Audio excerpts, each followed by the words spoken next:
Patawarin niyo ako! Tumabi kayo! Anong ginagawa niyo kay tatay? Nay, si tatay, bakit nila sinasaktan? Anak, umalis po kayo sa harapan ko, Nay! Tumabi kayo! Gusto kong makita si tatay! Bakit nila kinakaladkad si tatay? Tama na, anak. Wala na tayong magagawa. Nakikiusap ako sa iyo, tama na. Anong tama na, Nay? Dinakip ng mga pulis si tatay. Ano bang kasalanan niya? Inuli nila ang tatay mo dahil nagtakaw daw sa bahay ni Raul. Ano? Hindi yun magagawa ni tatay. Alam niyo po yun, Nay. Hindi po magnanakaw si tatay. Pipigilan ko sila. Hindi nila to pwedeng gawin sa ama ko. Alam kong makakabalik ang tatay mo, anak. Dadalhin lang naman siya sa kabilang isla para tanungin ng mga ilang detalye sa mga nangyari. Makikita pa natin ang ama mo, anak. Hihingi tayo ng tulong kay Kapitan. Kaya't nakikiusap ako sa iyo. Huwag ka nang lumapit sa kanila. Nay, huwag niyo po sabihing mababayaan niyo lang po si tatay. Bakit kailangan dalhin siya sa isla? Hindi po pwede yun, Nay. Papatayin nila si tatay. Mamamatay din si tatay katulad ng mga naunang ginawa ng kwento ni Mang Carlo. Anak, makinig ka. Ito ang bili ng tatay mo. Kahit na anong mangyari, huwag tayo magpapahalatang kilala natin siya. Ano po? Pwede ba yun? Kilala tayo ng mga tao. Ano po ba talaga nangyayari? Hindi ko kayo naiintindihan eh. Pero mga taong yan na dumakip sa iyong ama, hindi nila tayo kilala. Kaya't hindi ka aalis o lalapit sa kanila, anak. Huwag mo nang palakihin pa ang gulo. Mas lalo lamang tayo magdudulot ng paghihirap sa kalooban ng tatay mo. Maniwala ka sa akin, anak. Malalampasan din ito ng tatay mo. Pero sa ngayon, kailangan natin magtiwala sa kanya. May tiwala po ako kay tatay. Pero sa mga taong dumakip sa kanya, wala. Wala po akong tiwala sa kanila. Pinabayaan yung kaladkarin ng ganyan ng ama ko. Kaduda-duda ang mga kilos nila. Para silang mga hindi pulis. Kapag may nangyaring masama sa aking ama, hindi kita mapapatawad, Nay. Dahil pinigilan niyo akong lapitan si tatay. Anak, huwag mo sabihin yan. Dala ng matinding galit nang may 16 na taong gulang na si Tonton. Tinabig niya ang braso ng kanyang inang si Aling Mildred. Tumalsik ang kamay nito sa lakas ng pagkakatapik niya sa pagkapit nito sa braso niya. Halos mapulit ang suot niyang damit. Mapigilan lang siya ng kanyang ina. Hindi siya makapaniwalang sa isang iglap ay mapapalitan ng takot at pag-aalala ang masasayang asaran nila ng kanyang ama. Nang dahil sa maling paratang ng mayamang tao sa kanilang lugar, iniwan ni Tonton si Aling Mildred sa tabing dagat kung saan tinatanaw nito ang papalayong sasakyang pandagat ng mga pulis. Hindi siya makapaniwalang wala man lang siyang nagawa para ipagtanggol ang kanyang amang si Mang Raul. Tila nawala ang angas niya pagdating sa pakikipaglaban. Laman ng bawat gulo o away kalye ang binatilyong si Tonton. Kaya't kilala na siya ng mga tao sa pagiging pasaway at basagulero. Ang liblib na baryo ng Isla Apuyog ay natatanging lugar na mayaman sa perlas. Dahil naman sa kasakiman ng mayamang lalaki na si Mang Carlo, ay pinagbabawalan na silang mangisda sa lugar para masolo nito ang yaman ng tubig.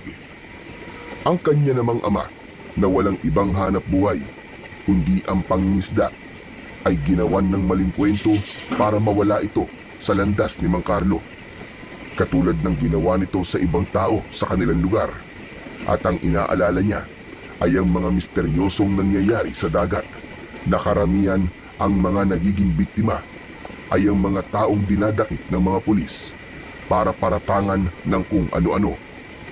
Pagkatapos ay iuuwi sa pamilya na isa ng malamig na bangkay, wakwak ang tiyan, nawawala ang lamang loob at kung mamalasin pa ay hindi na halos makikilala dahil nawawala ang ulo. Luray-luray ang katawan dahil nilaparaw ng pating. Ilan lang yun sa gasgas na dahilan ng mga pulis kapag nakakaharap ang mga naulilang pamilya. kaya parang binabayo ang kanyang dibdib ng maso dahil sa pag-aalala para sa kanyang ama na baka yun na rin ang huling pagkakataong makikita niyang buhay si Mang Raul. At dahil gabi na, hindi mapakali si Tonton kaya't kinuha niya ang kanyang itak na nakasabit sa dingding at itinali yun sa kanyang bewang. Anak, saan ka pupunta? Hindi ako uupo at tatayo na lang dito habang naghihintay sa pagdating ni tatay. Hindi ko alam kung ano na nangyayari sa kanya. Delikado anak. Gabi na at masyado mapanganib sa dagat. Wala na po akong pakialam, Nay. Gabi na, pero wala pa rin po si tatay. Tama na, Nay. Huwag niyo na po akong pigilan dahil hindi na ako makikinig sa inyo. Kapag may masamang nangyari kay tatay, hindi ko mapapatawad ang sarili ko. Huwag kang masyadong matapang, Tonton. Paano na ako? Kung pati ikaw ay mapapahamak. Nakikiusap ako sa iyo, anak. Parang awa mo na. Bukas na bukas aalis tayo. Sige, sasamahan pa kita. Bukas? Ano na pong aabutan natin? Baka nga po sa mga oras na to ay patay na si tatay. Segundo lang po ang buhay ng tao, Nay. Baka nga may nangyaring masama na sa kanya ngayon. Huwag mong sabihin yan, anak. Napangagulgol na lang ng iyak si Aling Mildred dahil sa mga narinig nito mula sa anak. Habang nakasubsob ito sa sariling palad, nanginginig ang kamay at halata ang matinding takot sa namamaos nitong boses. Bago hinuli ang tatay mo, ibinili niya sa akin na pigilan daw kitang sundan sila. Kahit na anong mangyari, gawin ko raw ang lahat para pigilan ka, anak. Paulit-ulit niyang sinasabi yun sa akin dahil alam niya ang gagawin mo. Oo, wala raw siyang kasalanan. May nakita lang daw siya na hindi raw dapat na nakita ng katulad niya. Ano raw po yun? Bakit ayaw niyang sundan ko siya? Dahil malalagay ka raw sa panganib, anak. Kayong dalawa. Pero bakit sinasabi nilang nagnakaw siya? Dahil yun nga ang ipinaalam nilang kasalanan ng ama mo. Ipinahiya nila si Raul. Parang hindi ito maganda. Hindi ito tama, Nay. Kaya mas kailangan ko pong sundan sila. Iba ang nararamdaman ko sa mga nangyayari. Bakit ba ang tigas ng ulo mo, anak? Ayaw mo makinig, kahit sabihin ng tatay mo. Dahil anak ako, Nay.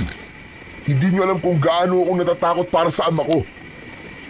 Mabuting tao si tatay, Nay. At hindi niya dapat sapitin ang ganitong pangyayari. Kayo ang hindi marunong makinig sa akin. Nasa panganib si tatay at ginagawa niya yun para sa kaligtasan natin. Pero bakit? Bakit niya yun sasabihin sa inyo? Mas lalong lumakas ang iyak ng kanyang ina at hindi na siya nagpaawat sa binabalak niyang pagsunod sa kanyang ama. Kahit pigilan man siya nito, kinuha niya ang kanyang sagwan para sa kanyang bangka.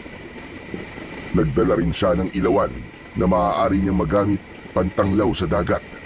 Iniwan niya ang kanyang ina habang nakaupo ito sa upuang gawa sa kawayan. Mabilis siyang tumakbo papunta sa dalampasigan. Pagkarating niya sa gilid ng dagat, ay saka lang siya nakahinga ng maluwag. Tahimik ang paligid na ang maririnig na lamang ay ang ingay ng maliliit na alon na tumatama sa malalaking bato. Iginala niya ang kanyang paningin at nakita niya ang naghihintay niyang kulay pulang bangka. Mabilis niya yung tinulak papunta sa malalim na tubig. Pagsakay niya ay inihanda niya ang itak at sagwan. Malalakas ang hampas niya ng sagwan sa tubig bago binuksan ng motor ng bangka. Ngunit sa kamalasan ay nakalimutan niyang bumili ng gasolina. Punong-puno ng pagkadismayang napahampas na lang siya ng kamay sa tubig habang may sumilip na luha sa kanyang mga mata. Hindi ako makakapayag na may mangyaring masama sa iyo, Tay. Hindi ako makakapayag. Mahigpit niyang hinawakan ng sagwan. Ang sagwan ay isang uri ng kahoy na may hulmang malapad sa dulo na kayang magtulak sa tubig para umabante ang bangka ng taong may hawak nito. Umalimbukay o umikot ang tubig sa malakas na pagsagwan ng binatilyo. Hindi sinasadyang nakakita siya ng matulis na bagay. Nakalitaw yon sa ibabaw ng tubig. Para bang pinipigilan siya nitong umalis. Alam niyang pating yon, kaya tumigil siya saglit. Magsasalita pa sana si Tonton nang biglang umangat ang mukha ng pating at humuni ito na parang isang ibon. Bumundol ang kaba sa kanyang dibdib, lalo na nang lumakas ang ihip ng hangin. Maging ng alon, hindi siya makapagsalita nang lumutang ang muka ng isang nakakatakot na nilalang mula sa hindi kalayuan. Lumangoy itong papalapit sa kanyang bangka.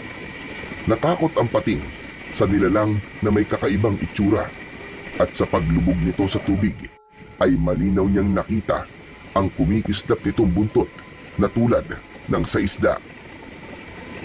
Anak ng... Diyos ko po! Anong klaseng isda ang nilalang na yun? Binilisan ng binatilyo ang pagsagwan para lang makalayo sa nilalang na humahabol sa kanyang bangka. Mabilis din ang tibok ng kanyang puso dahil sa takot. Wala na siyang pakialam kung malalaki man ang alon na bumabangga sa kanyang bangka. Ang mahalaga ay makatakas siya. Nang bigla ay may bumangga sa kanyang sasakyan at tumaob ang kanyang bangka. Kasabay ng paghila sa kanyang mga paa, pabulusok pailalim. Nabitiwan niya ang sagwan, kaya wala siyang magamit na panghampas sa nilalang na may hawak sa kanyang binti. Naramdaman din niya ang pagbaon ng matutulis nitong kuko sa kanyang kalamnan. Dahil naabot yun ng liwanag na nanggagaling sa sikat ng bilog na buwan, inikutan ng pating ang nilalang na nakakapit sa kanyang mga paa.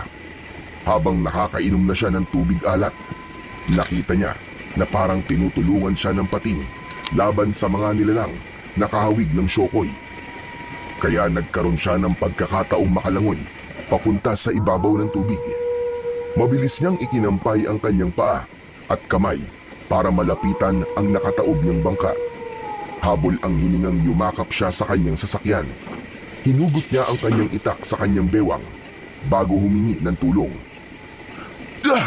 Tulungan niyo ako! Tulong! Nakikiusap ako! Tulungan niyo ako! Inilinga-linga niya ang kanyang paningin sa paligid. Umaasa siyang may tutulong sa kanya kahit imposibleng mangyari yon dahil puro gilid lang ng tubig ang nakikita niya. Napasigaw pa siya ng mas malakas nang biglang umahon ng pating paharap sa kanya. Nakita niya ang malalaki nitong pangil at nakipagtitigan sa kanya. Parang nababasa niya ang ibig sabihin ng pating dahil sa galaw nito. Tumalikod ito sa kanya na ang ibig sabihin ay sumakay siya sa likod nito. Saglit na nagpaikot-ikot ito sa kanyang tabi nang bigla na naman niyang naramdaman ang magaspang na kamay na humila sa kanyang paa. Bago siya lumubog ulit sa ilalim ng tubig ay parang narinig niya ang boses ng kanyang ama. Halos manlaki ang kanyang mga mata nang makita niya ang itsura ng nilalang na yon. 4 ang kamay nito na ang kalahating katawan ay sa buntot ng isda. Ang balat ay may kaliskis na kulay pula at palikpik na parang lagari. Ang malaok tukos nitong dila ay ginamit nitong panggapos sa kanyang bewang. Ang mukha nitong may malasyokoy na itsura ang patuloy na humihila sa kanya papunta sa malalim na bahagi ng karagatan. Ang pating na nakita niya kanina ay binangga ang nilalang, kaya natanggal ang dila nito sa pagkakapulupot sa bewang niya. Mabilis siyang lumangoy habang nakikipaglaban ng pating sa mga halimaw na pilit umaatake sa kanya. Tinamaan siya ng katawan ng aswang, kaya't napasuot siya sa butas ng magkaharap na 2 bato at dun nakapagtago. Nang wala na ang halimaw, hindi sinasadyang napansin niya ang isang bagay na kumikislap. Nakasabit yun sa magaspang na bato. Kinuha niya yun sa katinitigan.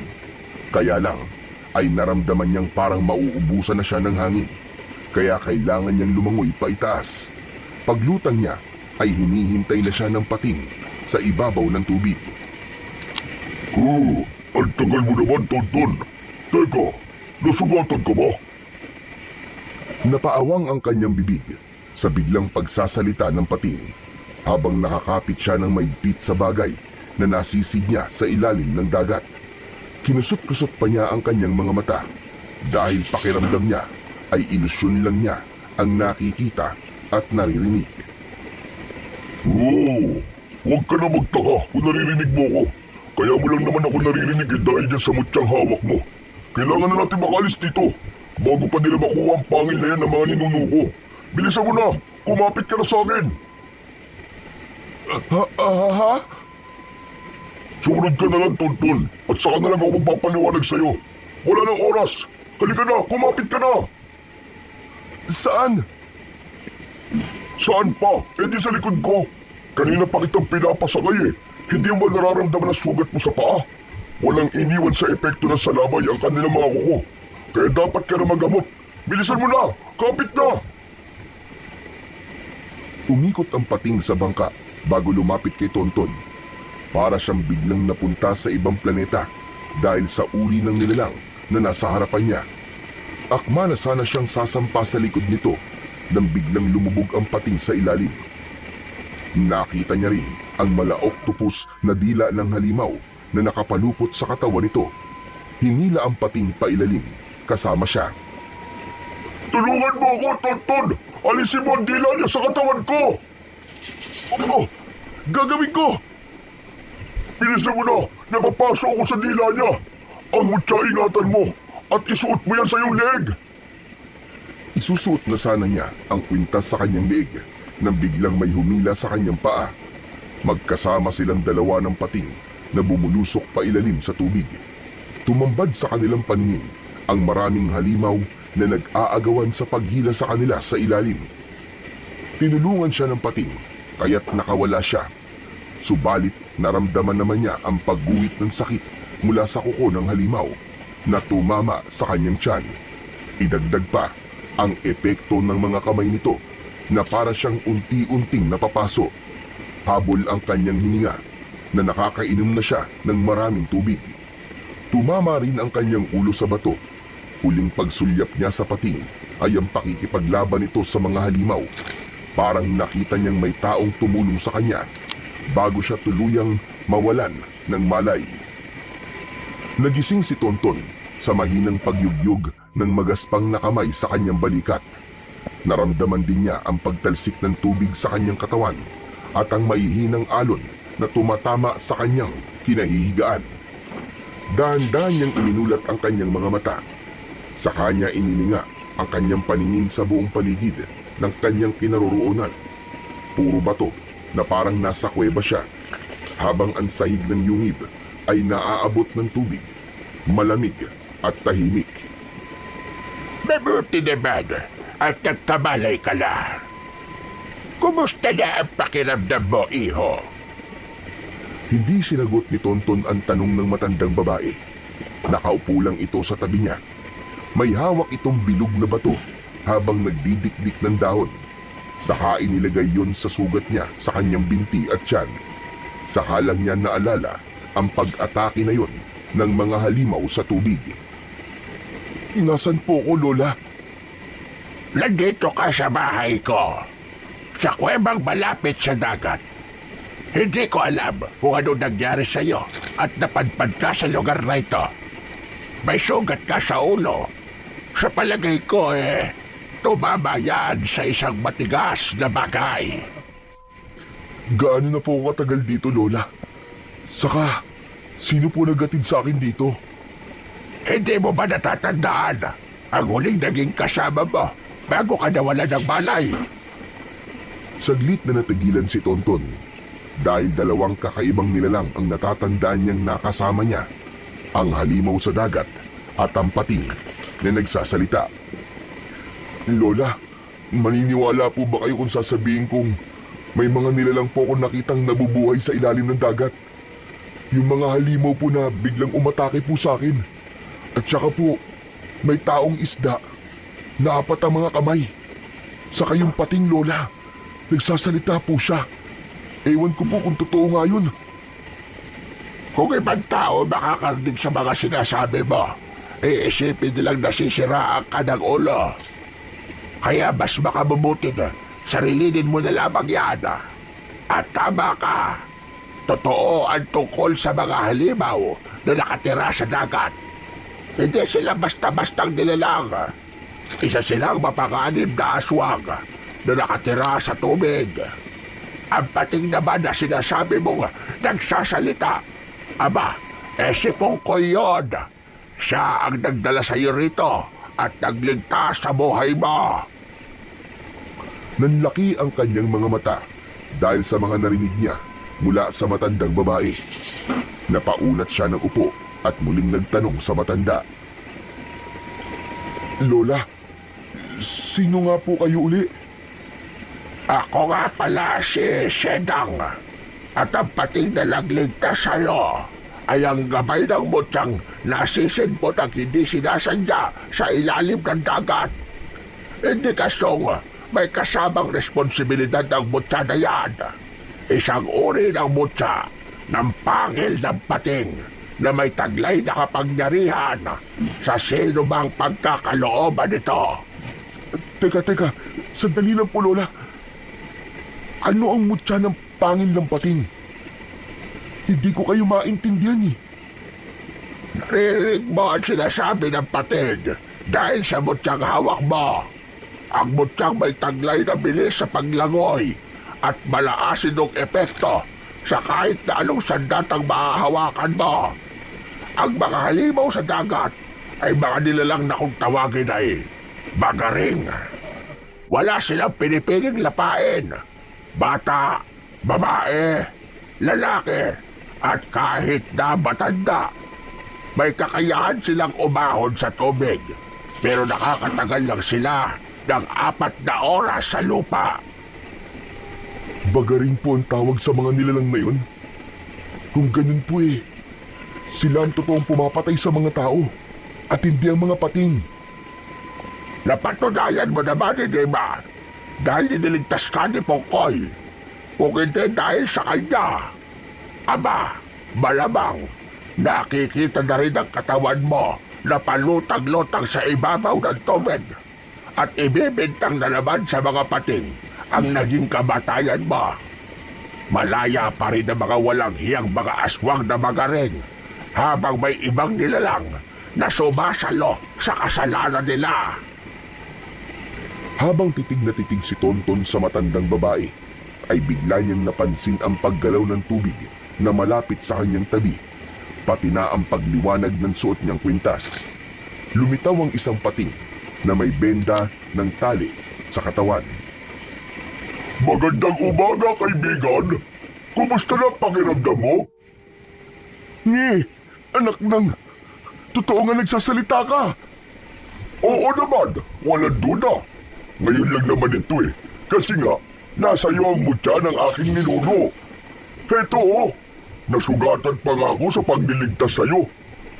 Baka naman kung pwede sana, ingatan mo ang mutya ng lolo ko. Pabihira naman, oo. Baka sa'yo na ako masiraan ng ulo niyan Hindi na nga ako makapaniwalang nagsasalita ka tapos ako pa mag-aalaga sa butya ng lolo mo. Huwag ka nang maguluhan sa mga nangyayari sa'yo.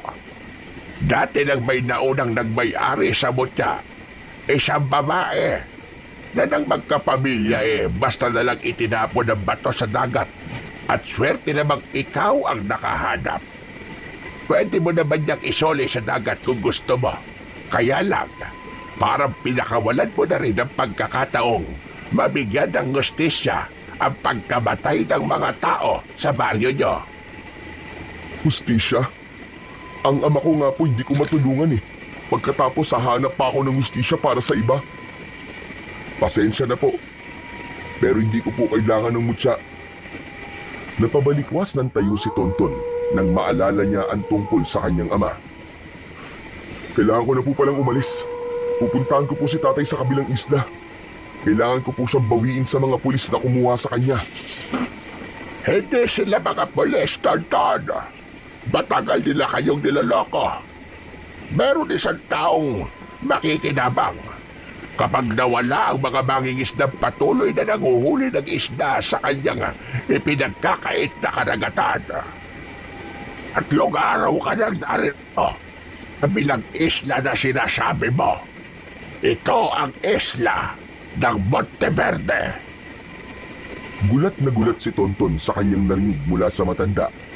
Nakatingin lang siya dito na para bang hinihintay pa niya ang sasabihin nito. Kasunod ang biglang pagsingit sa usapan nila ni Pongkoy habang nasa tubig ito. Huwag kang magagalit sa sasabihin ko, Tonton ha.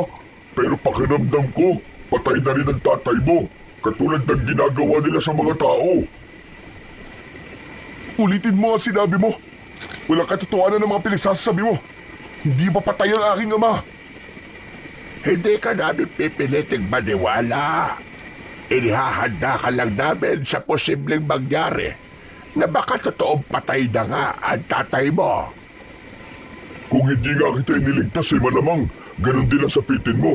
At baka nga hindi ka pa makilala ng iyong ina.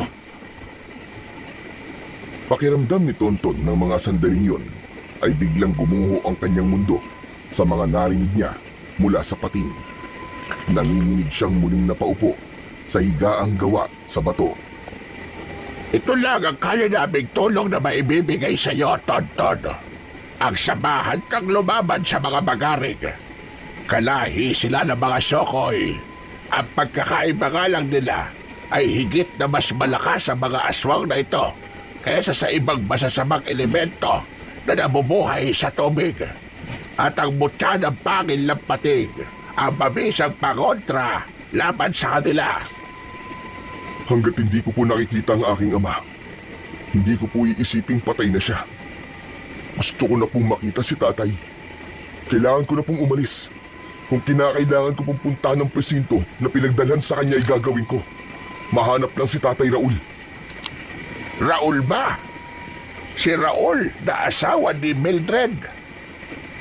Matagal na napatitig si Tonton sa mukha ng matanda. Pakiramdam niya ay kilala nito ang kanyang mga magulang. Hindi niya alam kung para saan ang biglaang paglikot ng mga mata nito at panginginig ng katawan. Umiwas ito at humarap sa gawi ni Pongkoy na natagilan din dahil sa mga narinig nito mula sa kanya. Bakit po, Lola? Saka parang kilala niyo po ang mga magulang ko. Ha? Ay, hindi. Hindi ko sila kilala.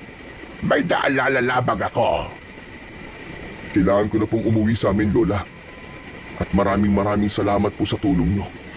Iiwan ko po sa inyo ang mutya. Ibigay na lamang po niyo yan sa iba. Alam mo sa tingin ko, mas karapat dapat ka sa mutya, Tonton. Sasamahan ka ni Pongkoy at balitaan mo ko kapag may balita na sa iyong ama. Pupuntahan ko po muna si tatay sa presinto. Tonton, walang presinto sa lugar na ito. Kagaya ng sinasabi ni Lola Sedeng, isang palabas lang ang tungkol sa mga pulis. Matagal na kayong niloloko ng mga taong makikinabang sa mga nangyayari. Kaya kung ako sa'yo, uuwi na lang ako at hindi ko muna ibabalik ang mutya. Bakit ba ako makikinig sa inyo, ha? Mukha nga kayong mga nasisiraan ng ulo eh. Hindi ko kailangan ng mutya at buhay pa ang aking ama.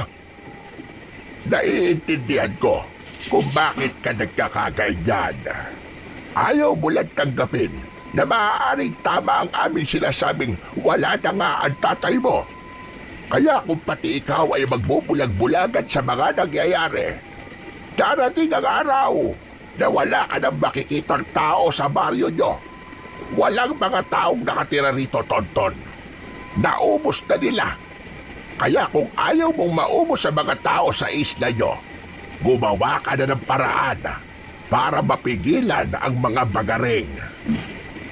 Pero Lola, isa lamang po akong hamak na binatilyong walang kakayahan, kundi ang lumangoy at mangisda.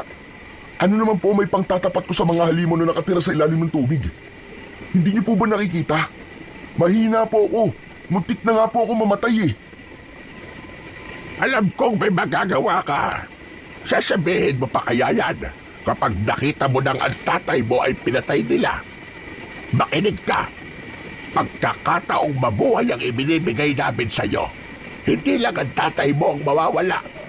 Marami pa ang buhay na kukunin ng mga bagaring kapalit ng perlas. Kapalit ng buhay na mawawala. Ano pong ibig niyo sabihin, Lola?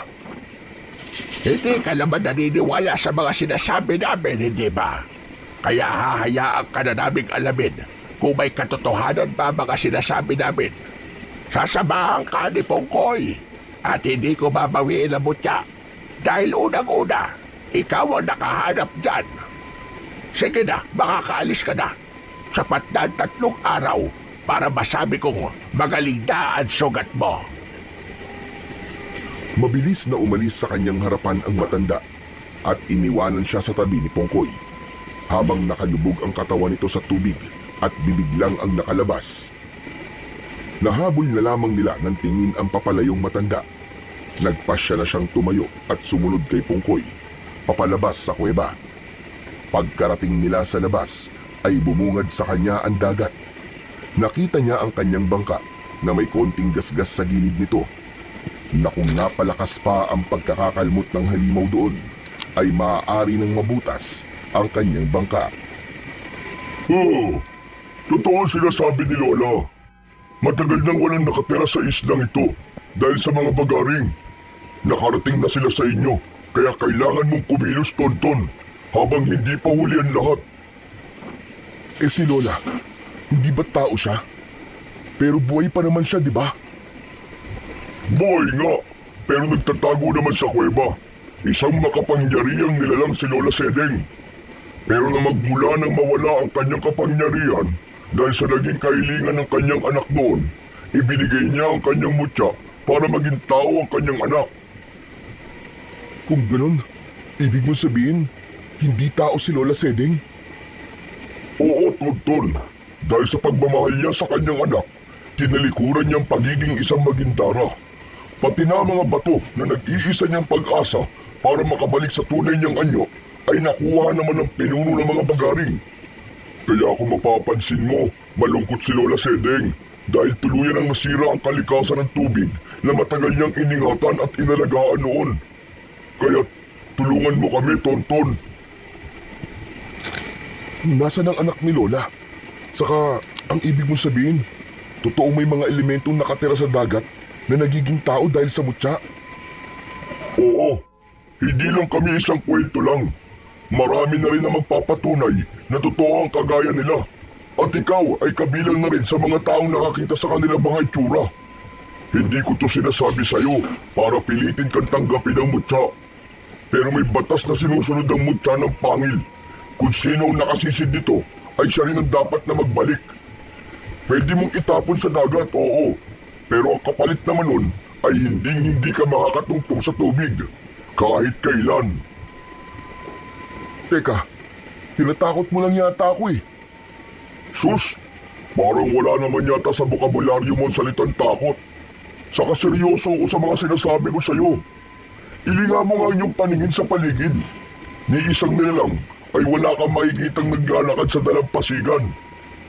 Alam mo, dating masaya ang islang ito. Pero nang pamahayan ito ng mga bagaring, nagsilbi na lamang itong tapunan ng kanilang natitirang pagkain. Teka, hindi ka ba sasakay sa bangka? Ito na nga, sasakay na. Teka, sigurado ka bang sasama ka sa akin? Oo, kung nasa na mutya ng pangil ng pating, ay naroon din ako. Tandaan mo kapag nasugatan ka, mararamdaman ko rin ang sakit na mararamdaman mo. Pero alam mo bang, ang liwanag ng mutya ay merong kakaibang epekto sa mga bagaring? Anong magiging epekto? Matutunaw sila sa liwanag na nanggagaling sa bato. Ikaw lang at ang mga halimaw na yon ang nakakakita sa liwanag. Saka naalala ko nga pala, heto, pinabibigay sa ni Lola Sedeng. Gamitin mo raw ito para makauwi ka ng ligtas. Teka, ano to? Kanina pa ba ito nakasiksik sa palikpik mo? Hindi naman palikpik to eh. Pinakamay namin to. Ingatan mo ang tridente dudente. Ano? Dudente? Akala ko ba tridente? Tridente rin yan, kung 3 ang talim sa dulo. Eh 2 lang naman ang talim yan eh, kaya dudente ang tawag dyan. Hindi mo ba alam yun? Natawa na lamang si Tonton sa pagmamalaki na yon ni Pongkoy sa kanya. Pinagmasdan niyang mabuti ang dudente, isang uri ng tungkod na gawa sa kahoy at may 2 talim sa dulo na kasing tulis ng pako. Mas kilala namin to sa tawag na salapang, na panghuli ng mga isda. Sige, gagamitin ko to. Salamat nga pala, Pongkoy, sa pagtulong mo sa akin. Sus, wala yun. Gusto rin naman naming malinis ang pangalan namin sa mga tao na hindi kami masasamang nilalang. Nananakit lang naman kami kapag alam naming malalagay na kami sa panganib. Pagkatapos ng pag-uusap nilang dalawa ni Pongkoy, ay nauna na itong lumangoy papunta sa kabilang isla, habang siya naman ay sumakay sa kanyang bangka at nagsimula ng magsagwan palayo sa dalampasigan ng Isla Monteverde. Habang nagsasagwan at makarating sila sa gitna, biglang tumigil si Tonton at iginala niya ang kanyang paningin sa malawak na karagatan. Bigla rin ang pag-iinit ng suot niyang mutya. Parang kakaiba ang tubig, Tonton. Naku, mag-iingat ka. Kung mag-iinit ang suot mong mutya, humanda ka. Mainit na nga, Pongkoy, kaya alam ko na may mga nilalang na nakapaligid sa bangka ko. Inihanda niya ang kanyang salapang. Nakatutok yun sa tubig habang pinakikiramdaman ang galaw ng kanyang bangka. Ilang saglit pa ay biglang gumalaw ang kanyang sinasakyan. Para bang may nilalang na sinusubukang pataubin ang kanyang sinasakyang bangka. Tonton, may mga halimaw sa ilalim ng bangka. Ikaw ang pakay nila. Magtiwala ka sa suot mong mutya. Magagawa mo maglangoy na mas mabilis at makasisid sa ilalim ng tubig. Kitang-kita ni Tonton nang biglang atakihin ng bagaring si Pongkoy. Nawala sa kanyang paningin si Pongkoy, kaya naman mabilis siyang tumalon sa tubig. Hawak ang kanyang salapang. Nakita niya ang ipo-ipong tubig dahil sa pakikipagpambuno ni Pongkoy sa halimaw. Nang mapuluputan ang kaibigan sa katawan ng mala-octopus na dila ng mga aswang, hinawakan niya ang kanyang mutya bago lumapit sa mga ito. Maging siya ay nagulat sa lakas ng epekto ng kanyang salapang sa katawan ng mga aswang.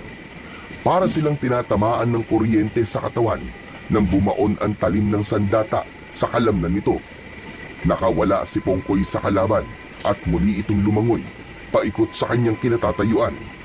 Napansin niya rin na kaya niyang tumagal sa ilalim ng tubig. Maya-maya pa ay sumugod sa kanya ang dalawang bagaring. Tinamaan siya sa dibdib ng matulis na kuko ng isang nilalang na umatake sa kanya. Pero agad siyang nakaganti. Nang ubod lakas niyang itarak sa dibdib nito ang kanyang armas. Kitang-kita niya ang pagsama ng dugo nito sa tubig habang nagkikikisay at tumigas ng malakahoy ang katawan. Paglingon niya sa gawin ni Pongkoy, ay kagat din ito ang leeg ng isang bagaring. Kahit nagpupumiglas ang halimaw, ay nagawa yung pugutan ng ulo ni Pongkoy gamit ang matutulis nitong mga pangil. Lumangoy na tayo sa itaas. Sa palagay ko, wala na mga aswang. Sabi sa kanya ng kaibigang gabay habang nag-uusap sila sa mata. Mabilis ang kanyang paglangoy paitaas. Habol ang hininga na sumampa siya sa gilid ng bangka. Pero halos manlaki ang kanyang mga mata nang makita ang maraming nakalitaw na ulo ng bagaring sa ibabaw ng tubig. 5 dipa ang layo mula sa kanilang kinaroroonan, kasabay ng malakas na paghuni ng mga ito na parang huni ng pating. Si Pongkoy naman, na hindi umaalis sa kanyang unahan, ay panay din ang langoy para protektahan siya. Tonton, hindi sila aatake sa atin. Sa palagay ko, nakita nila ang ginawa mo sa mga kasama nila. Hindi, mahirap magtiwala sa kanila, Pongkoy. Halimaw sila at hindi sila makakapayag na merong tatalo sa kanilang hukbo. Magsasalita pa sana si Tonton nang sa pagtitig niya sa mata ng pinakapinuno ng mga ito ay nagulat siyang parang naiintindihan niya ang mga sinasabi ng mga ito sa pamamagitan ng paghuni. Pongkoy, pinagbabantaan nila ako na huwag na raw tayong babalik sa lugar na to kahit kailan. Dahil sa susunod daw na makita pa tayong pumunta sa teritoryo nila, ay mapipilitan na raw silang umahon sa dagat para guluhin ang pamilya ko, pati na ang mga kababaryo ko. Huwag kang matakot sa kanila, Tonton. Totoong nakakausap mo sila sa pamamagitan ng pagtitig sa kanilang mga mata dahil sa mutya na hawak mo. Pero ikaw ang dapat na magbanta sa kanila. Na kung hindi nila ititigil ang pagpatay nila sa mga tao, ay wawasakin mo ang kanilang teritoryo. Ipakita mo sa data mo Ipakita mong hindi ka natatakot sa kanila. Ganun na nga ang sinabi ni Tonton sa higit 20 mga nilalang na nakatingin sa kanila. Lumakas ang mga huni nito at muling sumugod sa kanila. Anak ng putya! Mas lalo nagalit sila sa mga sinabi ko eh. Gustong pagsisihan ni Tonton ang kanyang mga sinabi sa mga halimaw na bagaring. Pero may punto rin naman ang mga sinabi ni Pongkoy. Siya ang dapat na magpakita ng lakas sa mga ito. Kaya kahit nararamdaman niya ang pagod, ay ipinakita niya kung gaano kalakas ang kanyang suot na mutya, pati na ang kanyang sandata. Sinalubong nila ni Pongkoy ang pagsugod ng mga bagaring. Maiikutan ko sila at magtatawag ako ng mga kasama ko. Hindi sila makakalapit sa iyo dahil mapapasok sila sa katawan mo. Mag-iingat ka lang sa kanilang dila dahil yun ang gagamitin ng sandata laban sa iyo. Hindi bali sa katawan katamaan ng dila, huwag lang sa leeg. Lumubog sa tubig si Pongkoy. Mabuti na lang at araw ng mga oras na yon, kaya malinaw niyang nakikita ang mga kalaban. Kakaibang halimaw ang mga kalaban nila ngayon dahil may kakayahan ng mga ito na tumagal sa sikat ng araw. Inunahan ni Tonton ang pinuno ng mga ito sa pag-atake. Subalit mabilis lumangoy ang bagaring, kaya nailagan nito ang pagtama ng kanyang sandata sa katawan nito. Dumami rin ang mga bula sa tubig dahil sa komosyon nila sa ilalim, kaya hindi niya kagad nakikita ang pagsugod ng mga kalaban. Mabilis na lumangoy paikot si Tonton na para bang ipo-ipo. Sa pagharap niya sa dalawang bagaring ay tinamaan ng mga ito ng kanyang sandata sa tigkabila ang talim ng kanyang salapang. Nakita yon ng pinuno at galit na sumugod dito sa kanya. Sa muli niyang pagsirko sa tubig, lumikha yon ng malakas na liwanag na dumaloy sa hawak niyang salapang. Bumaon ang talim ng kanyang sandata sa katawan ng pinuno, pero malakas din ang taglay nitong kapangyarihan at tumalsik siya sa ibabaw ng tubig. Humampas ang kanyang katawan sa bangka. Sakto naman ang pagbalik ni Pongkoy kasama ang ilang mga pating. Nasindak ang mga kalaban sa malalaking kakamping pating ni Pongkoy. Kitang-kita niya ang pagkagat ni Pongkoy sa leeg ng mga kalaban. Halos pagtig-isahan ng mga ito ang mga bagaring na walang nagawa kundi ang lumangoy papalayo sa kanila para tumakas. Gusto pa sanang sumugod ng pinuno ng aswang kay Tonton, pero nalagasan na ito ng mga tauhan, kaya't isa na lamang pagbabanta ang iniwan nitong salita. Batay sa pagkakatitig nito sa mga mata niya, sinabi nitong babalik ito at sisiguraduhin mapapatay siya kasama ang kaibigang gabay na si Pongkoy. Grabe! Kumuntigan ka na mapahamak, Tonton. Mabuti na lang at nakarating kagad ako. Aba, teka! May sugat ka sa likod! Huwag mo akong intindihin. Ayos lang ako, Pongkoy. Tulungan mo na lang akong makasampa sa bangka at umalis na tayo. Umikot ng paglangoy si Pongkoy para gawing tuntungan ni Tonton ang katawan nito. Pagkasampa ni Tonton sa bangka, saka lang din niya naramdaman ang sakit ng sugat niya sa kanyang likod. Sandali lang, Tonton. Sigurado ka bang kaya mong isagwan ng bangka? O magpapatulong tayo sa mga kaibigan ko? Sa palagay ko, Pongkoy, maganda yung naisip mo. Pero hindi kayo pwedeng makita ng mga tao at baka saktan nila kayo. Oo, alam namin yon. Pero kailangan na natin makaalis rito. Baka bumalik ang mga bagaring. Itinaas ni Pongkoy ang bibig nito at humuni ng malakas. Halos sabay-sabay ang mga kapamilya nito sa paglitaw sa ibabaw ng tubig at sama-sama ang mga ito sa pagtulak sa kanyang bangka. Pagkalipas ng kalahating oras na paglalayag, ay inihatid lang siya ng mga ito sa lugar na malapit sa dalampasigan. Ilang minuto lang ang kanyang ginawang pagsagwan bago nagpaalam sa kanya ang kaibigan. O paano, kaibigan? Kailangan ko na munang umalis. Madali mo naman akong matatawag eh kapag nandito ka na sa dalampasigan. Mag-iingat ka, aking kaibigan. Bumalik ka, ha? Hihintayin kita. Oo, maraming salamat, kaibigang Pating. Lalo na sa mga kasama mo. Umaasa kaming lahat sa tulong mo, kaibigang Tonton. Nang mawala sa kanyang paningin ang kaibigan niyang Pating na si Pongkoy, ay naglakad naman siya papasok sa kagubatan, papunta sa kanilang bahay. Habang naglalakad, ay panay ang dasal niya na sana ay walang nangyaring masama sa kanyang ama.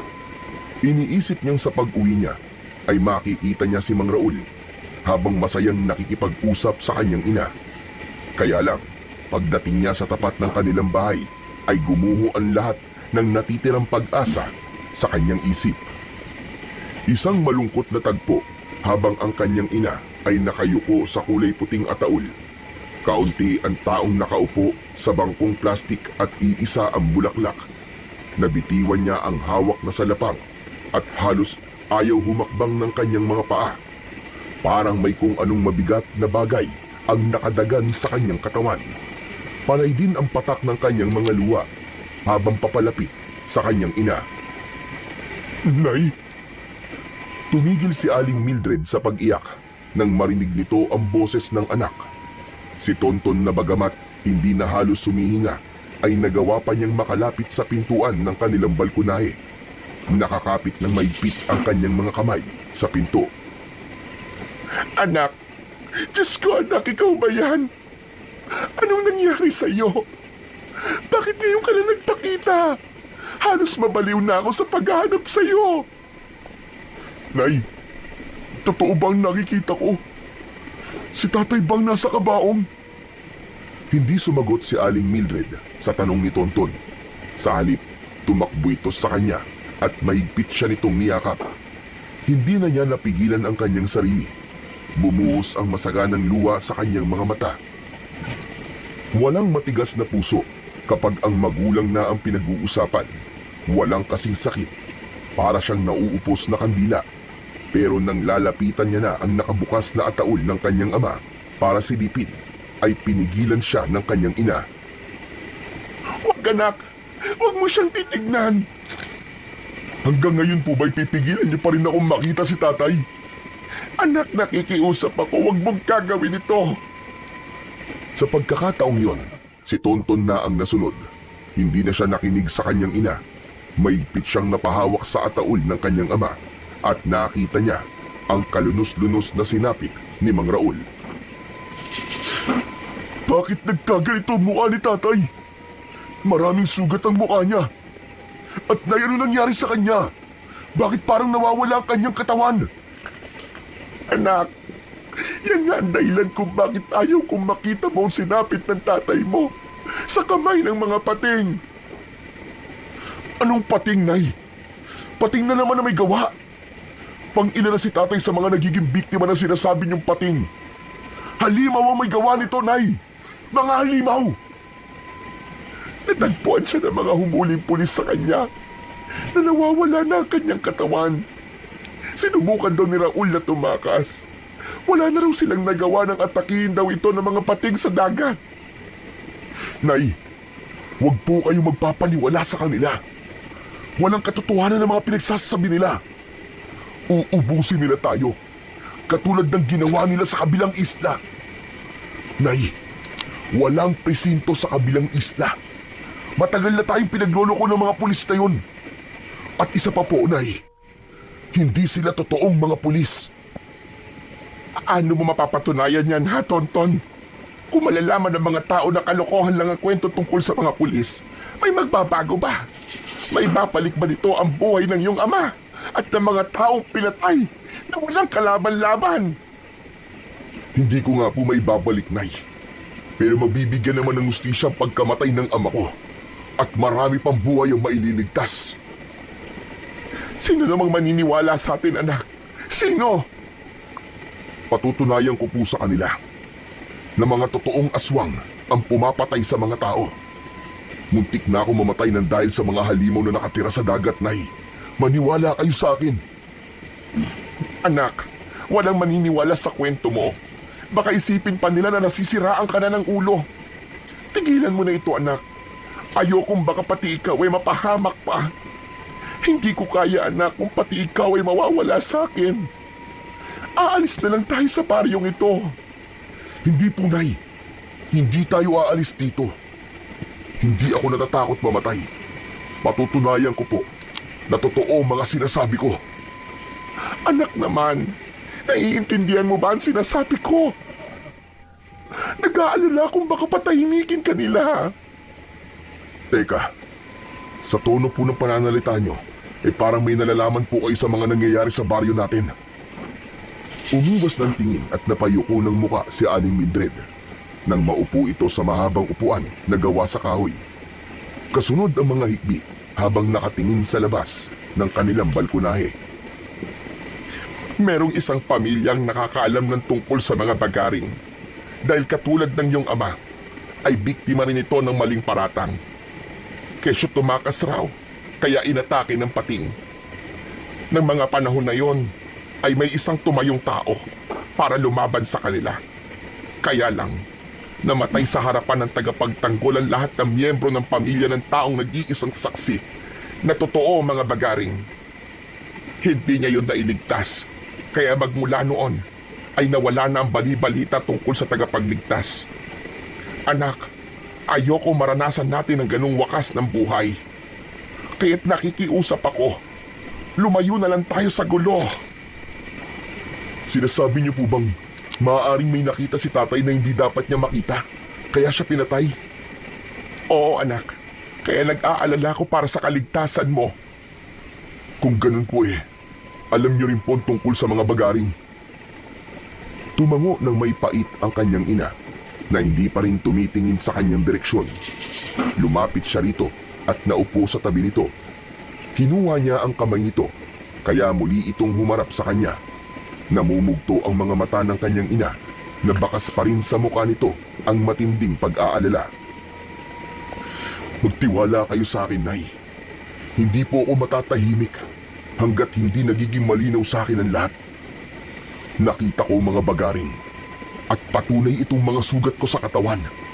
Mabuti na lamang po at iniligtas po ko ng isang pating. Hindi sila ang totoong pumapatay, Nay. Biktima rin sila ng mga nilalang na nakatira sa ilalim ng dagat. Alam ko anak, at alam din niya ng ama mo. Napakunot ang kanyang noo na napatitig sa mukha nito. Hindi niya narinig ang gusto niyang malaman sa ina dahil nabaling ang atensyon nito sa suot niyang mutya ng pangil ng pating. Anak, saan mo nakuha ito? Hindi napigilan ni Aling Mildred ang hindi mahawakan ng palawit ng kwintas na nasa leeg ni Tonton. Bakas sa mukha nito ang matinding pag-aalala habang hindi binibitiwan ng kamay ang pangil sa kanyang leeg. Bakit po, Nay? Alam niyo po ba tungkol sa suot kong kwintas? Paanong napunta sa iyo to, anak? Hindi ko po sinasadyang nasisi dito sa malalim na bahagi ng dagat habang inaatake po ako ng mga bagaring. Nang magising po ako suot ko na po ang mutya dahil sa tulong ng matandang si Lola Seding. Nabitiwan ni Aling Mildred ang hawak na palawit ng kwintas at napatayo ito mula sa pagkakaupo. Halata ang pag-aalala sa mga kilos nito at mas lalong lumikot ang mata ng kanyang ina. Kaya naman, napatayo na rin siya habang nakakunot ang kanyang noo. Nay, bakit? May alam po ba kayo sa mutya? Anak, isoli mo yan sa matanda. Mapapahamak ka. Alam ko kung anong tumatakbo sa isip mo. Kilala niyo po ako, Nay. Wala akong inaatrasan na laban. Magsasalita pa sana si Aling Mildred nang biglang dumating ang mga tauhan ni Mang Carlo. May mga dala itong bulaklak at hawak ng lalaki ang nabitiwang salapang ni Tonton. Akin na yung salapang ko. Wala kayong karapatang hawakan ng gamit ko. Hindi ba pwedeng magpasalamat ka na muna? Dahil nakita ko itong pakalat-kalat. Huwag niyong hahawakan ng gamit ko. Dahil sa susunod, ang gusto ko, nakabaon na yan sa dibdib mo. Mukhang matigas ka, bata. Pablot na kinuha ni Tonton ang kanyang sandata kay Mang Carlo, saka muling tumingin sa mukha nito. Anong ginagawa niyo rito? Narito lang naman ako para makiramay. Tanggapin niyo ang taus-puso kong pakikiramay dahil sa nangyari kay Raul. Pagdamutan niyo na itong kaunting halaga na nakayanan ko. Magalang at malumanay na pahayag ni Mang Carlo, pero si Tonton, matapang niyang hinarap ang lalaki at humarang siya sa harapan ni Aling Mildred. Nakita niya ang inaabot nitong kulay puting sobre at alam niyang pera ang laman nun. Hindi namin kailangan ng abuloy. Itabi mo yan para sa pagpapalibing sa sarili mo. Hindi ko akalaing ganyan pala kayo tumanggap ng bisita. Sayang, malaking halaga pa naman ang perang dala ko. O baka naman, nakukulangan pa kayo. Pwede namang dagdagan. Akma na sanang susuntukin ni Tonton ang lalaking kaharap, pero naramdaman niya ang mahigpit na pagpigil ni Aling Mildred sa kanyang kamay. Anak, nakikiusap ako sa iyo. Tama na.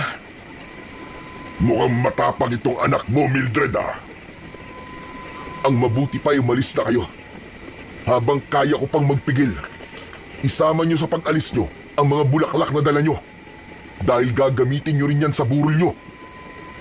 Halata sa mukha ni Mang Carlo ang pagkairita sa mga sinabi ni Tonton. Kaya napilitan itong umalis sa harapan nila, pero iniwan ito ang mga bulaklak. Dinampot niya yon isa-isa, saka ibinato sa mga tauhan nito.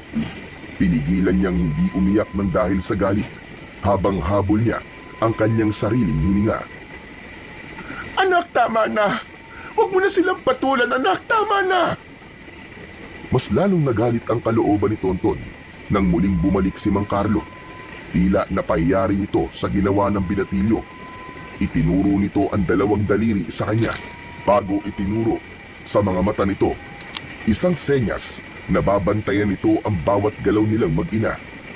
Nakakapit ng maigpit sa braso niya si Aling Mildred nang mapansin ng kanyang ina ang galit na anyo ni Mang Carlo. Nakita mo na, anak. Kaya umalis na tayo rito. Alam ko kung anong ibig niyang sabihin. Hindi tayo aalis, Nay. Hindi ako natatakot sa kanila. Lalabanan ko sila. Ipapakita ko sa lahat ng taga rito ang totoong pagkatao ng walang yang yun. Pati na ang mga taong nakikilamay ay galit din sa mga nangyari. Ang simpatsya nila ay na kay Mang Carlo. Kaya bago umalis sa mga ito ay tumingin muna sa kanila ng masama. Ang ilan ay hindi nagustuhan ang kanyang ginawang pagpapahiya kay Mang Carlo. Ganito paglaruan ni Mang Carlo ang isip ng mga tao. Linubulag nito ang mga tao sa malalaking pera, kapalit ng buhay na nawala. At bukod tangi lamang silang hindi tumanggap ng tulong mula sa gahamang lalaki. Nang sila na lamang ang natitirang nakatayo sa gitna ng balkonahe, hindi na napigilan ng kanyang ina ang humagulgol ng iyak at muling sumilip sa ataol ni Mang Raul. Awa ang naramdaman niya para kay Aling Mildred, kaya't nakuyom na lamang niya ang kanyang kamao nang dahil sa labis na galit. Kinabukasan ay muling nagkagulo ang mga tao. Binalot ng takot ang mga ito nang matagpuan ang 5 biktima sakay ng bangka. Wakwak ang mga tiyan at nawawala ang lamang loob. Ang iba naman ay nawawala ang ulo, braso at binti. Kung hindi alam ni Tonton ang tungkol sa mga bagaring, iisipin niyang ang mga pating ang may kagagawan nun. Halos pagkaguluhan ng mga tao ang kaawa-awang mga biktima dahil sa malalakas na pagagulgol ng mga iyak ng pamilyang naulila. Dahil sa mga nangyari ay nagpasya na ang kapitan na magsasagawa ng puwersahang pagbabawal sa mangingisda na pumalaot pa sa karagatan. Marami ang tumutol sa gustong yun ni kapitan, pero nang magsalita ang bagong dating na si Mang Carlo ay tumigil ang mga ito. Huwag na kayong umiyak o tumutol pa sa kagustuhan ni kapitan. Para sa inyo rin naman ang sinasabi niya. Iniingatan lang kayo ng inyong mabuti at masipag na punong barangay. Sige, sasagutin ko na naman ang pagpapalibing sa mga biktima. Kaya huwag na kayong mag-alala. Nakuyong ng maigpit ni Tonton ang kanyang kamay habang nakikinig sa sinasabi ni Mang Carlo, kaya't hindi siya nakatiis. Binara niya ang lahat ng mga sasabihin nito. Ha! Kung hindi ko pa alam na ikaw ang totoong makikinabang kung sakaling wala nang pumalaot sa dagat para mangisda. Hanggang dito ba naman pakikialaman mo mga sinasabi ko? Ikaw, ano bang naitutulong mo sa mga tao? Sige nga. Panahon na para wag kayong magbulag-bulagan at magbingi-bingian sa totoong pakay ng taong ito. Marami na namamatay dahil sa kanya. At alam ko rin na siya ang nagpapakain sa mga bagaring. Kaya wag na kayo magpapauto pa sa kanya. At alam ko na rin ang dahilan kung bakit pinatay ang aking ama. Dahil natuklasan niya ang mga ginagawa niyo, tama ba? Mga kasama, mga minamahal kong kababaryo, papayag ba kayong ipahiya ko ng binatilyong ito sa harap nyo? Ako na walang ibang hinangad, kundi ang makatulong sa inyo. Sabay-sabay ang ginawang pagtatanggol ng mga tao kay Mang Carlo. Sinuporta ng mga ito ang sinabi ng lalaki, habang masama ang tingin sa kanya. Indikasyon na hindi niya na mapapaniwala ang mga tao dahil sa pera ni Mang Carlo, lalo na nang magbukas ito ng kulay itim na bag at iniabot ang mga pera sa pamilyang nawalan. Kaya ba ng binatilyong ito ang pagbibigay ng pera sa inyo? Layunin kong makapagligtas ng mga tao at makatulong sa inyo. Kaya kung sino man ang maniniwala sa kanya, ay inutil na kagaya ng kanyang ama. Pagkatapos lumuhod sa aking harapan, pinagnakawan pa ako. Mabuti na lamang at winakasan ng karma ang buhay niya. Dala ng galit dahil sa mga narinig, hindi napigilan ni Tonton ang kanyang sarili na suntukin ang muka ni Mang Carlo. Sa lakas ng kanyang kamao ay pasadsad itong bumagsak sa lupa. Susugod pa sana siya nang biglang humarang ang mga tao para ipagtanggol ang lalaki. Nagpupuyos ang kanyang kalooban sa patuloy na paglason ng gahamang lalaki sa isip ng kanyang mga kababaryo. Papayag ba kayong hindi niya panagutan ang ginawa niya sa akin? Mga kababaryo ko, ako ang tunay na taga rito. Sila ang totoong dayo sa lugar na ito. At dahil sa kabutihan ko, ako pa ang naging masama. Dahan-dahang tumayo si Mang Carlo at dumura ng laway na may dugo. Masama ang tingin nitong inutusan ang mga tauhan na hawakan ang binatilyo. Galit na galit din ang mga tao, kaya naman hinarap niya ang mga tauhan nito. Hindi siya nagpahawak sa mga ito. Walang makalapit kay Tonton. Nagtaka ang mga tao sa malakas at bilis ng kamao ng binatilyo.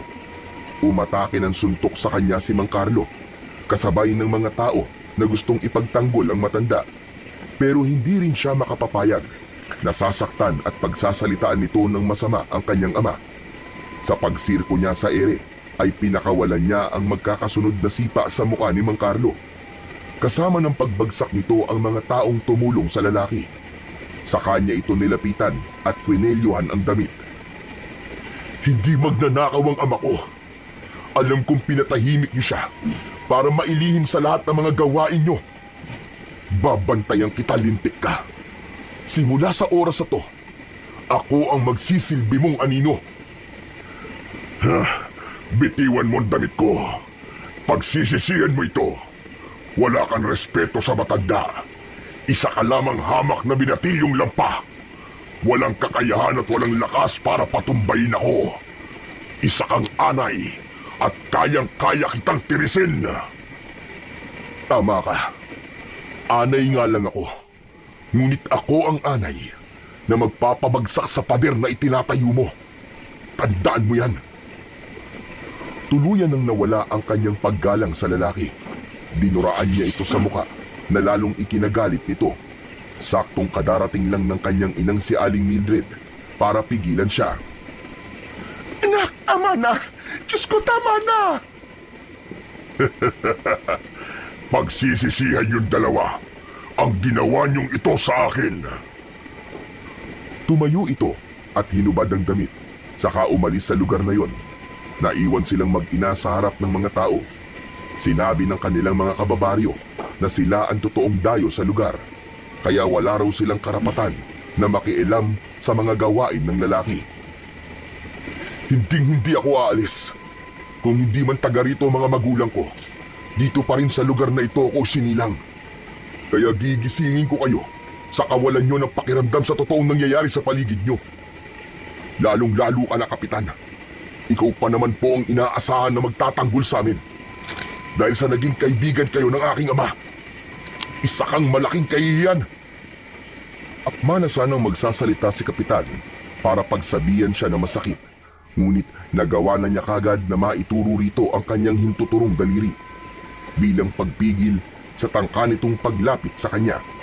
Naramdaman niya ang maigpit na pagkapit sa kanyang braso ng nanginginig na kamay ng kanyang ina habang umiiyak ito dahil sa takot. Hindi niya alam kung saan hinuhugot ni Aling Mildred ang mahaba nitong pasensya at nakakaya nitong matagalan ang lahat ng panlalait ni Mang Carlo sa kanyang ama. Hanggang pagsapit ng gabi ay hindi dalawin ng antok si Tonton. Kaya naman naisipan niyang tumambay sa tabi ng dagat habang dala niya ang kanyang salapang. Sinilip na muna niya ang kanyang ina na nakatulog na sa tabi ng ataol ng kanyang ama. Yun na ang huling gabi ni Mang Raul. Ngunit ni isa sa mga kababaryo nila ay walang nais na makiramay. Para silang tinalikuran ng buong barangay dahil sa mga sinabi ni Mang Carlo kanina. Ilang minuto lang ang kailangan niyang lakarin bago siya nakarating sa dalampasigan. Napansin niya si Pungkoy na kanina pang pabalik-balik sa tubig na parabang naghihintay sa kanya. Naku, salamat naman at naisipan mo magpakita sa akin, Tonton. Pasensya ka na, Pungkoy ah. Nakalimutan kong may usapan nga pala tayo. Tama kay ni Lola Seding. Patay na nga ang ama ko. Kaya muntik na ako mabugbog ng mga tao ng pagsusuntokin kong hayop na yon.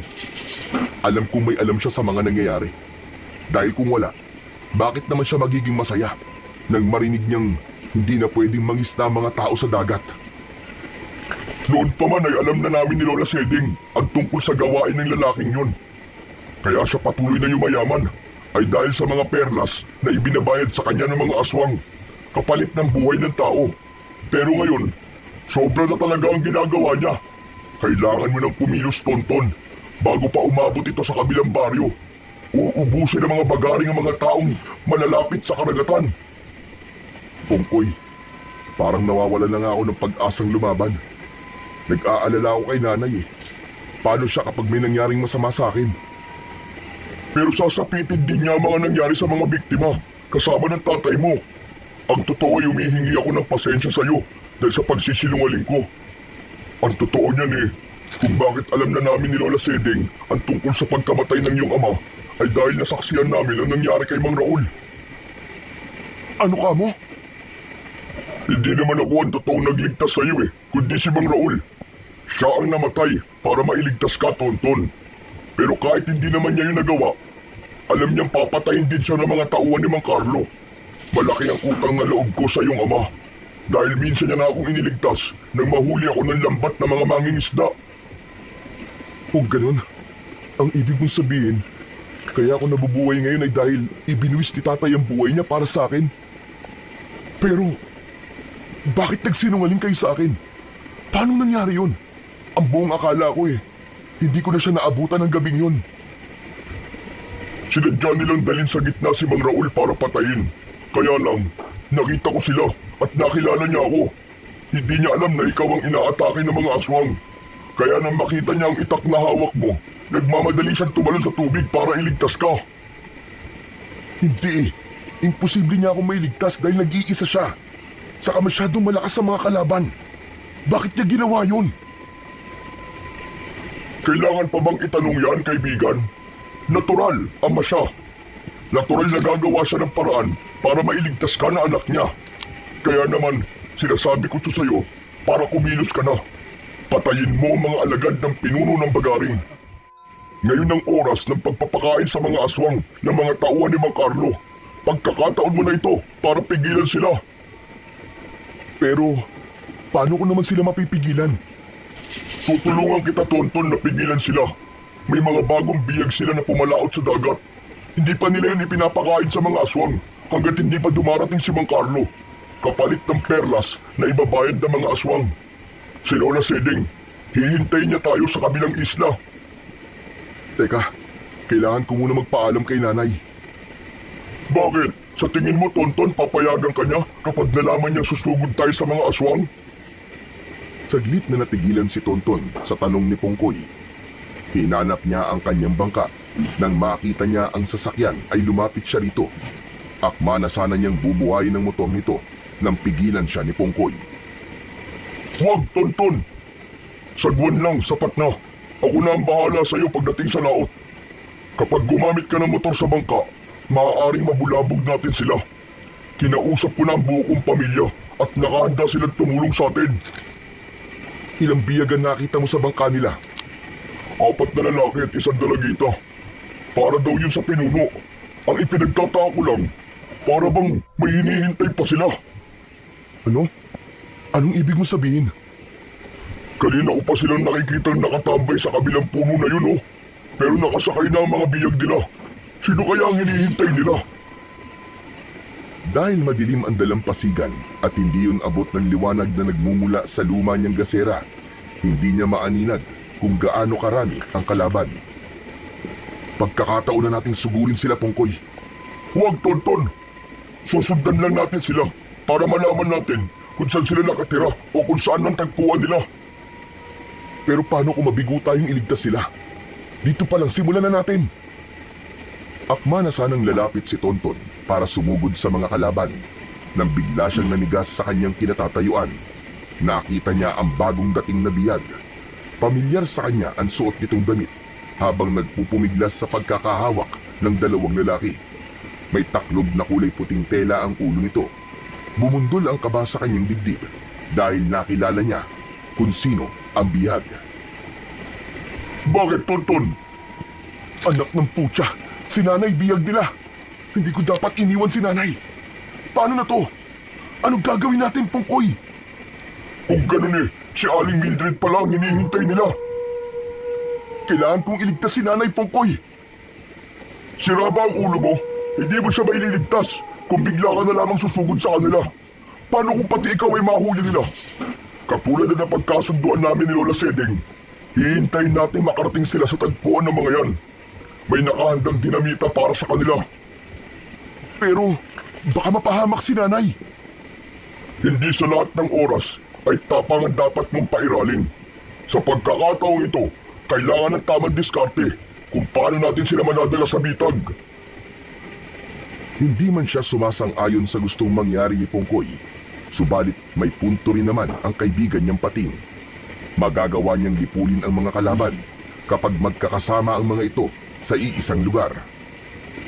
Gawin mo ang lahat ng makakaya mo, kaibigan, na hindi mawawala sa paningin mo ang bangkang sinasakyan nila.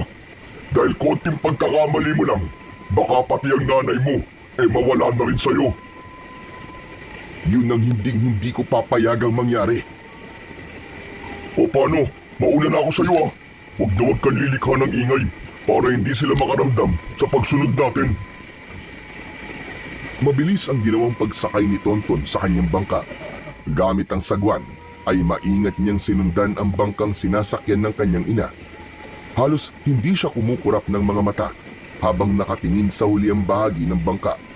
Mas lalo siyang nag-aapoy sa galit nang makita niya sa ilalim ng liwanag ng buwan ang nakangiting muka ni Mang Carlo. Hindi man niya naririnig ang sinasabi nito sa kanyang ina, ay alam niyang siya ang pinag-uusapan ng mga ito, lalo na nang alisin na nito ang kulay puting tela na nakataklob sa ulo ni Aling Mildred. Ganon din ang 5 mga kasamang biyag ng kanyang ina. Parang tinatambol ng maso ang kanyang dibdib dahil sa pag-aalala. Siguradong tiba-tiba na naman tayo sa mga perlas kapalit ng buhay nila. Lalo na kapag nalaman pa ng pinuno nila kung sino ang biyag ko ngayon. Sinasabi ko na nga ba at pamilyar sa akin ang mukha ng babaeng ito. Mula sa malayo ay kitang-kita ni Tonton kung paanong paulit-ulit na pinagsususuntok nito ang mukha ng kanyang ina habang nakagapos ang mga kamay nito sa likod at may busal ang bibig. Halos paliparin ni Tonton ang kanyang bangka, makarating lang sa kinaroroonan ng kanyang ina. Kaya lang ay humarang si Pungkoy at muli siya nitong pinigilan. Ano ka ba naman, Tonton? Huwag kang papadala sa galit mo. Masisira ang plano natin yan eh. Hindi mo ba nakikita na binubugbog na nila si nanay? Ano gusto mong gawin ko? Panoorin lang si Mang Carlo habang sinasaktan niya ang nanay ko. Pero kapag nahuli ka nila, mas lalo tayo mahihirapan. Alam kong kaya ni Aling Mildred ang bugbog sa kanya ni Mang Carlo. Ibuhos mo na lang ang lahat ng galit mo sa kanya kapag nagkaharap na kayo ng lalaking yun. Hindi lang galit, Pungkoy. Hindi lang galit. Dahil sisiguraduhin kong mapapatay ko siya. Muling lumubog ang pating sa tubig at nauna ito ng kaunti sa kanya. Sa wakas ay dumaong ang bangka sa dalampasigan ng Isla Monteverde. Halos manlaki ang kanyang mga mata nang makita ang dami ng mga bagaring na naghihintay sa pagdating ni Mang Carlo. Mabilis din ang ginawa niyang pagbaba sa bangka at itinali ang sasakyan sa bato. Habang nakabaluktot na naglalakad na ikinukubli ang sarili papalapit sa kinaroroonan ng mga bagaring. Nagtago siya sa likod ng isang malaking puno. Habang pinagmamasdan isa-isa ang ginagawa ng lalaki sa mga biyag nito, habang nakaharap ito sa pinuno ng mga bagaring. Yumuko si Mang Carlo habang malamarya ang itsura ng pagkakadaop ng palad nito bilang pagpapakita ng respeto sa pinuno. Bawat palitan ng mga ito ng perlas ay meron ding kapalit na biyag. Muntik pa siyang mapasigaw nang sa paglingon niya sa kanyang likuran ay nakita niya si Lola Sedeng. Nakalugay ang buhok nito na tumataklob sa mukha ng matandang babae. Idagdag pa ang madilim na paligid na ang tanging liwanag lang ay nanggagaling sa bilog na buwan. Lola naman! Nagulat naman ako sa itsura niyo eh. Bay, bakit? Mukha ba akong aswang? Natural gumapag ako papalapit sa'yo. Huwag kang mag-alala kay Mildred. Hindi mo pa siya lubosang kilala.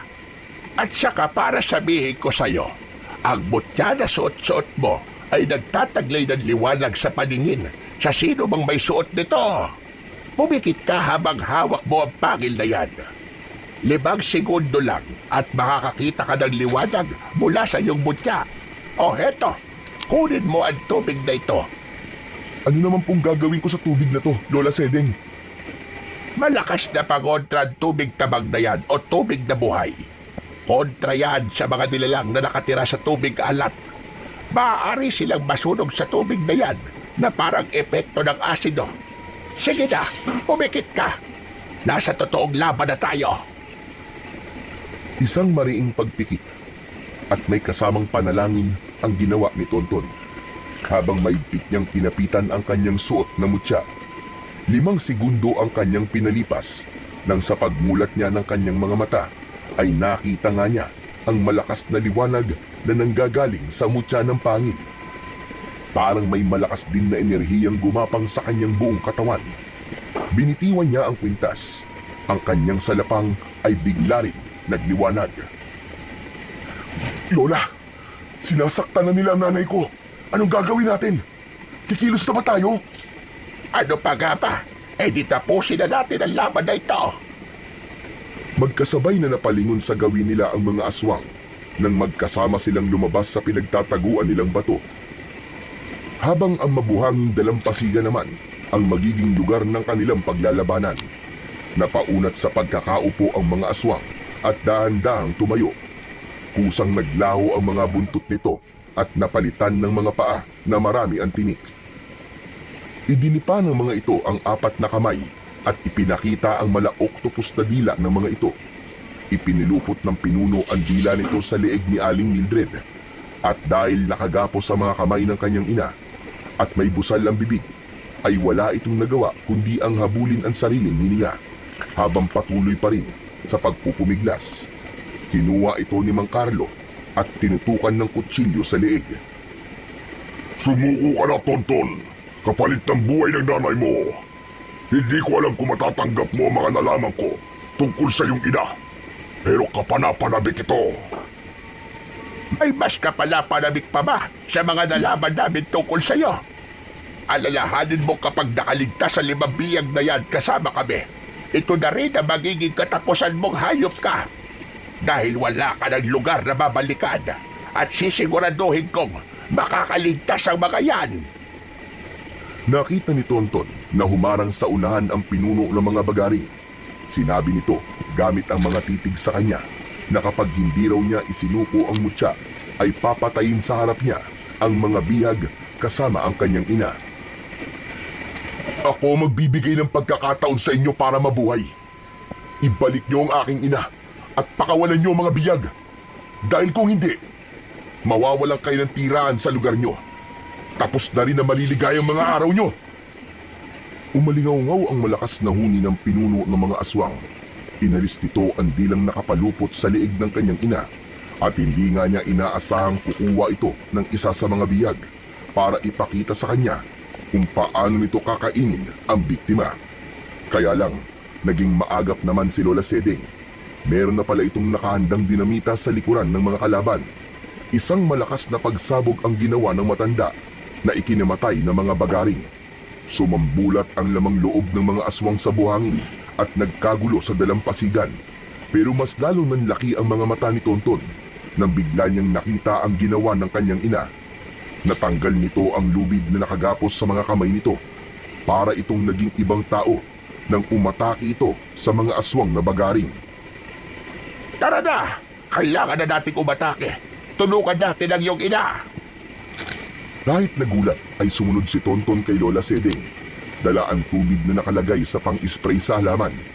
Maigpit niyang hinawakan ang kanyang salapang at unang sinugod ang mga halimaw na pumuprotekta sa pinuno ng mga ito. Ang iba naman na tumakas ay biglang tumakbo sa tubig, pero hinarangan na ito ng mga pating na pamilya ni Pungkoy. Para itong mga pirana na malakas ang tampisaw sa tubig dahil sa pakikipagpambuno sa mga bagaring, laban sa malalaking pating na sabay-sabay na umaatake sa kanila. Ang kanya namang ina ay nakikipaglaban sa mga tauhan ni Mang Carlo. Walang makalapit kay Aling Mildred. Lahat ay bumabagsak sa lupa. Samantalang si Lola Seding naman ay hinarap ang natatarantang pinuno ng mga bagaring. Patayin niyo sila! Isama niyo mga biyag! Hindi sila maaaring makatakas! Si Mang Carlo naman, habang hawak nito ang maliit na baul na naglalaman ng mga perlas, ay walang tigil sa kakasigaw sa mga tauhan nito. Ngunit huli na para sa mga tauhan na patayin ang mga biyag dahil nagawa na ni Tonton na pakawalan ng mga yon. Tumulong na rin ng mga ito na kalabanin ang aswang na bagaring. Kanya-kanya ng kalaban na halos walang gustong magpatalo. Tumalsik si Lola Seding sa malakas na pag-atake ng pinuno ng aswang. Bumagsak ito sa buhangin. Ang ibang mga pating naman ay napupuluputan sa katawan ng dila ng mga aswang. Kaya tinulungan na muna niya ang mga pating. Bawat pag-atake niya sa mga kalaban ay naninigas ang mga katawan ng mga ito at sumusuka ng malapot na likido bago nagmumukhang kahoy na tila nasunog sa liwanag ng kanyang mutya. Anak, tulungan mo si Nanay Seding. Aatakihin na siya ng pinuno ng mga bagaring. Bilisan mo! Ibuhos mo muna sa kanya ang tubig na hawak mo at gawin mo ang lahat para mawala ang kwintas niya sa leeg. Mabilis na tumakbo si Tonton papalapit kay Lola Seding. Umaatras ito habang nakaupo sa buhangin at hindi inaalis ang paningin sa pinuno ng mga aswang. Saktong paglukso ng aswang ang pagtalon din ni Tonton pasalubong sa pag-atake nito. Magkasabay silang bumagsak sa buhangin pero kagad din siyang nakabangon at nasalo ng kanyang salapang ang dila ng bagaring na gustong umatake sa kanyang liig. Ito na magiging katapusan mo, hayop ka! Hindi kita hahayaang magtagumpay! Mamatay ka ng halimaw ka! Kasabay ng pagsugod ng pinuno, ang pagsirko ni Tonton sa ere at ubod lakas niyang itinarak ang kanyang salapang sa batok nito. Bumulwak ang dugo at naputol ang kwintas nito na gawa sa kulay itim na perlas. Nanginginig ang kanyang kamay dahil sa matinding galit at puot. Akma na sana niyang lalapitan ito para bunutin ang salapang sa batok nito nang bigla niyang naramdaman ang pagbaon ng kutsilyo sa kanyang braso. Pagharap niya, ang nakangising si Mang Carlo ang nakita niyang may hawak sa kutsilyo. Wala pang makakatalo sa akin. Lalo na ang isang paslit na katulad mo. Nasa akin pa rin ang huling halakhak. Nasa iyo na nga ang huling halakhak. Nasa kamay ko naman ang tagumpay. Mabilis na inagaw ni Tonton ang kutsilyo sa kamay nito at ubod lakas niyang ibinaon ang kutsilyo sa dibdib ng lalaki, direkta sa puso nito. Paulit-ulit niya tong sinaksak. Tinandaan niya kung ilang biktima ang namatay nang dahil kay Mang Carlo at yun din ang bilang kung gaano karami ang saksak na ginawa niya sa katawan nito. Maging ang mga bihag ay hindi napigilan ang mga sarili. Kumuha ang mga ito ng tig-iisang mga bato at pinagtulungan nila itong pukpukin sa ulo. Nabitiwan nito ang maliit na baul na kumalat sa buhangin ang mga perlas. Dala ng bugso ng damdamin ng mga tao. Pinulot ng mga ito isa-isa ang perlas at isinubo yun sa bibig ng nakahandusay na si Mang Carlo. Paglingon ni Tonton sa gawin naman ng pinuno ng mga aswang, ay nakita niya ang pagbuhos ng matanda ng matabang na tubig sa katawan nito. Saka nito inilagay ang dinamita sa katawan ng aswang. Hindi makagalaw ang pinuno at huli na para tumakas. Dahil ang kahuli-huli ang dinamita ay pinaputok ng matanda sa katawan nito. Nagkalasog-lasog at kumalat ang karne at lamang loob ng pinuno ng mga aswang sa buhangin. Anak, tulungan mo si Pungkoy. Ako na ang bahala sa mga natitirang kalaban. Hindi halos makapaniwala si Tonton sa husay makipaglaban ng kanyang ina. Lumapit ang binatilyo sa durug-durug na katawan ng pinuno ng mga aswang at kinuha niya ang kanyang sandata. Bago lumapit sa tabi ng dagat kung saan ay naaabot yun ng alon, humawak muna siya sa mutya ng pangil ng pating. Saka ipinikit ang kanyang mga mata. Gumapang ang malakas na enerhiya sa kanyang buong katawan at sa pagmulat ng kanyang mga mata, umalat ang liwanag sa buong paligid. Ubod lakas niyang itinarak sa buhangin ang kanyang salapang. Nagkikikisay ang mga aswang habang hindi nakokontrol ang pagsusuka hanggang sa masunog ang mga katawan nito sa liwanag na nanggagaling sa mutya. Tumigil ang lahat maliban sa mga natitirang tauhan ni Mang Carlo. Sinubukan pa ng mga ito na tumakas papalayo sa kanila. Pero mabilis lumangoy si Tonton at bago pa man makalayo ang mga ito, nakatalon na siya sa loob ng bangka at winasak niya ang sasakyan ng mga ito gamit ang lumiliwanag niyang sandata. Bagamat siya lang ang nakakakita sa liwanag ng kanyang salapang, alam ng mga tauhan ni Mang Carlo na malakas ang kanyang sandata. Hindi na ito nakaligtas sa mga galit na mga pating. Nilapa nila ang katawan ng mga tauhan ni Mang Carlo, katulad ng paglapa ng mga aswang sa kanilang mga nagiging bihag. Anak, ayos ka lang ba? Nagawa mo, anak. Nagtagumpay ka. Medyo masakit lang po ang braso ko, Nay. Pero ang mahalaga, napatay na po natin ang mga aswang. Maraming salamat, kaibigan Tonton. Pinalaya mo kami. Hindi na kami matatakot maglibot sa karagatan. Wala na ang mga halimaw. Salamat din sa tulong nyo, kaibigang Gabay. Lalong-lalo na sa buong pamilya mo. Sabay-sabay na lumutang ang mga bibig ng mga pating sa ibabaw ng tubig.